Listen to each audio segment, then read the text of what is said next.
महायोगी श्री तावरिया जी ने कहा है, हे कृष्णा, जब ऐसी पुकार भीतर से निकलती है तब आध्यात्मिक यात्रा की साइकिल शुरू होती है। इस बारे में बताइए। नमस्कार। अद्भुत प्रश्न पूछने के लिए धन्यवाद। बहुत सीधी सी बात है। जीवन पीड़ाओं से और दुखों से भरा है। हमारा मन जो है वो हमेशा भटकने वाला है और भटकता ही रहता है। हमारे श्वास है वह अस्त व्यस्त है, इरिदमिक है। हमारा स्वास्थ्य जो है, आरोग्य जो है वह प्रॉब्लमेटिक है। ऐसी परिस्थिति में आदमी जिए तो जिए कैसे, कहाँ जाए, क्या करे। घर की समस्याएं है, आर्थिक समस्या इतनी गहरी होती है और रिलेशनशिप के प्रॉब्लम तो बहुत ही बढ़ गए हैं और सोशल मीडिया परेशान कर रहा है मनुष्य के मन को। ऐसी परिस्थिति में आदमी चारों ओर से दुखी है। भीतर शांति नहीं है और बाहर बहुत सारे उपद्रव है। ऐसी परिस्थिति में मनुष्य का मन आकुल व्याकुल हो जाता है, उसके हृदय में पीड़ा होती है। इतनी पीड़ा से भर जाता है मनुष्य कि जिसकी कोई सीमा नहीं। और अगर ये पीड़ा बढ़ती जाए, गहरी होती जाए, तो उस पीड़ा में से एक पुकार निकलती है, हे प्रभु, हे भगवान, हे अल्लाह, हे माँ, मुझे मार्गदर्शन दो, मुझे रास्ता दो। मैं अपने जीवन में कैसे शांति पाऊँ, उसका रास्ता मुझे बताओ। इस पुकार को आध्यात्मिक जागृति की शुरुआत कहते हैं, जिसे महायोगी श्री तावरिया जी ने कहा है कि आपके भीतर की साइकिल की शुरुआत हो गई।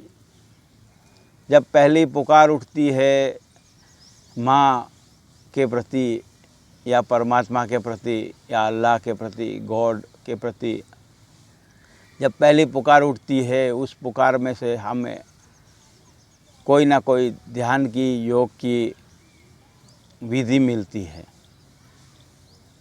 किसी को सेवा का, कर्म का शौक़ है तो उस तरह से वो परमात्मा को पाने का कोशिश करे। कोई सेवा से, कोई कर्म से, कोई ज्ञान से, कोई योग से, कोई प्राणायाम से। बहुत तरह के रास्ते हैं, बहुत तरह के रास्तों से जाया जा सकता है और सब रास्ते अंत में वहीं पहुंचते हैं जहां हमारे भीतर परमात्मा है, जिसे हर धर्म के लोग अलग अलग नाम से पुकारते हैं। इस्लाम में ऐसा कहा जाता है कि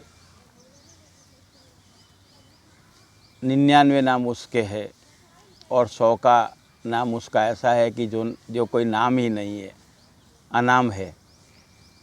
तो ऐसे परमात्मा के हजारों स्वरूप है और एक स्वरूप ऐसा भी है जो अव्यक्त है, जिसे हम समझ नहीं सकते, देख नहीं सकते, फिर भी है। तो ऐसी हर परंपरा में, हर धर्म में, हर संप्रदाय में अलग अलग मान्यताएं है, धारणाएं है। मगर जब तक भीतर से पुकार नहीं उठेगी तब तक आपको भीतर की यात्रा की शुरुआत नहीं हो सकती। बाहर के थोड़े बहुत प्रयत्न करोगे तो टेम्पररी रास्ता निकलेगा, टेम्पररी राहत मिलेगी, मगर आपके जीवन में इतनी शांति, उतना आनंद नहीं मिलेगा जितनी आपकी साइकिल शुरू होने के बाद मिल सकती है। तो आप ये बात समझने की कोशिश करिए कि मेरे भीतर जो पुकार उठे वो किस तरह से पुकार उठ सकती है। तो तभी हो सकती है, एक तो सब हम देखें हमारे भीतर से कि मेरे पास कितनी कितनी पीड़ाएं हैं। उस पीड़ा में से मैं जागृत हो सकता हूँ कि नहीं हो सकता हूँ। शरीर का मोह है तो शरीर को समझिए, शरीर के दुख दर्दों को समझिए तो आप में से पुकार उठेगी कि मुझे ये शरीर से, ये पीड़ाओं से मुक्ति चाहिए। मन जो हमेशा चलता रहता है वो मन पीड़ा से भरा है, दुखों से भरा है। उस मन से मुक्ति का उपाय चाहिए। मन के मुक्ति का उपाय पाने के लिए मन के दुख का कारण जानना ज़रूरी है। और रही बात इमोशन की, हमारे रिलेशनशिप के क्वेश्चन है, हमारी इमोशन डिस्टर्ब होती है बार बार। बहुत सारे लोग हमें हर्ट करते हैं और ऐसी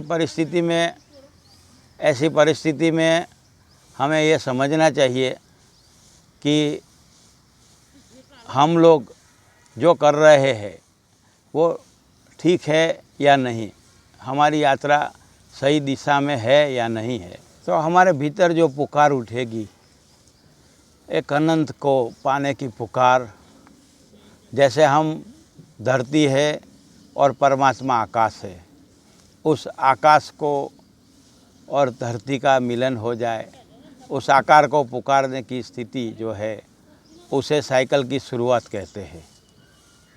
तो हमारे जीवन में ये जो सारी समस्या है उसमें से मुक्ति के लिए हमें खुद ही पुकारना होगा। आपको कोई कहेगा नहीं, मगर आपके भीतर या तो उतनी पीड़ा बढ़ जाए या तो पीड़ा के बारे में आपकी समझ बढ़ जाए, तो आप में से पुकार उठेगी। और उस पुकार उठेगी तो भीतर रहा परमात्मा आपको रास्ता बताएगा और भीतर रहा परमात्मा आपको गाइडेंस देगा, मार्गदर्शन देगा। ये पूरी जो हमारी सिस्टम है उसमें मूलाधार चक्र में हमारी ऊर्जा ज़्यादा फंसी रहती है, ज़्यादा उलझी रहती है। और हमारी ऊर्जा मूलाधार में ज़्यादा होने की वजह से वासना ज़्यादा होती है। फिर हमारे इमोशन में जो भी ऊर्जा जाती है वो तृष्णा में चली जाती है। तो हमारे भीतर बार बार तृष्णा का भाव आ जाता है, बार बार गुस्सा आ जाता है। जहाँ करुणा होना चाहिए वहाँ क्रोध हो जाता है। तो इस सारी परिस्थिति में से आपको भीतर से पुकारना होगा और अपनी चेतना को, जो चक्र हमारे है वो अभी नेगेटिव चल रहा है, जैसे कि क्रोध में चल रहा है चक्र हमारा, तो उसे करुणा में रूपांतरित करना है। काम वासना है, उसका रूपांतरण राम में या प्रेम में करना है। तो इस तरह का पूरा रूपांतरण की जो प्रक्रिया है उसे आप खुद ही प्रयोग करके खुद ही समझोगे तो ही रास्ता निकलेगा। बाहर के गाइडेंस से कुछ होने वाला नहीं है। बाहर तो इशारा मिलेगा, जानना आपको है, समझना आपको है और चलना आपको है। तो जो नेगेटिविटी की ओर ऊर्जा जाती है उसे पॉजिटिविटी की ओर ले जाओगे। और उसका रास्ता है साक्षी भाव, कि जो भी हो रहा है, जो भी ऊर्जा बह रही है उसे देखते रहो। और उसके लिए प्रयोग किए गए हैं बहुत सारे बुद्ध पुरुष, साधु संतों ने, बहुत सारे योगियों ने प्रयोग किए हैं। एक प्रयोग ओशो ने किया जिसमें विपश्यना के माध्यम से ध्यान में जाना है और अपने भीतर की ऊर्जा को पॉजिटिव करना है और अंत में उस ऊर्जा को परम ऊर्जा में समाने के लिए कोशिश करनी है। वो समा जाए उसके लिए जो कोशिश करोगे उसी का नाम ध्यान के प्रयोग है। सक्रिय ध्यान, कुंडलिनी, नटराज, नादब्रह्म, ये प्रयोग ओशो ने बताए हैं, वो प्रयोग आप कर सकते हैं। दूसरा रास्ता है जो महायोगी तंवरिया जी ने बताया है, 3 स्टेप रिदमिक ब्रीदिंग का।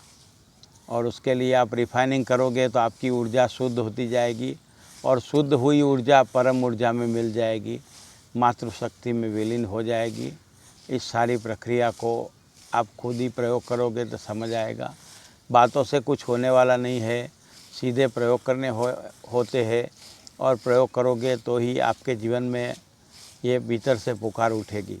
और पुकार उठेगी तो उस पुकार में से भीतर से गाइडेंस आएगा और उस गाइडेंस में से धीरे धीरे धीरे आप मुक्ति की ओर जाएंगे और उस गाइडेंस के अनुसार चलेंगे तो आपको परम मुक्ति का एहसास होगा और आपने जो पुकार की है परमात्मा को, मातृ स्वरूप को, उस प्रकार का आपको परिणाम मिलेगा और आपके जीवन में आनंद, प्रेम और शांति आएगी। सीधी सीधी बातों में समझाए तो एक ही बात है कि जितना ध्यान योग करोगे उतने ही जीवन में आनंद, प्रेम और शांति आएगा। इस यात्रा में आप आगे चलते रहे, बढ़ते रहे, इस भाव के साथ यहाँ रुकता हूँ। नमस्कार, धन्यवाद।